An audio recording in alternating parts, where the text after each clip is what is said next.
আপনি কুকুরের গোশত খান কেন? হারাম। কে হারাম করেছে? আপনি ছাগলের গোশত খান কেন? কেন? কে হালাল করেছে?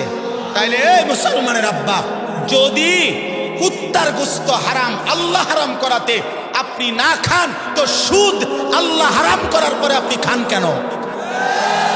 বলেন মুসলমান, বলেন। দাঁড়ান মিয়া, দাঁড়ান। আপনার কাছে যদি কুত্তা ছাগলে পার্থক্য থাকে, তাহলে সুদ আর ব্যবসায় পার্থক্য থাকবে না কেন? বলেন। কুত্তার গোশত হারাম করেছেন যিনি, সুদ হারাম করেছেন তো তিনি। তা আপনি কেন? আপনি বুঝেন না? আপনার মধ্যে পার্থক্য শক্তি কোথায়? এজন্য মানুষ হওয়ার জন্য পার্থক্য শক্তি আব্বা জরুরি। পার্থক্য, মদও খায়, মধুও খায়, গালিও দেয়, সালামও দেয়, নিজের স্ত্রীকেও দেখে, মোবাইল এবং টেলিভিশনের উলঙ্গ নর্তকী পরেও দেখে। তো হালাল হারামের পার্থক্য হলো?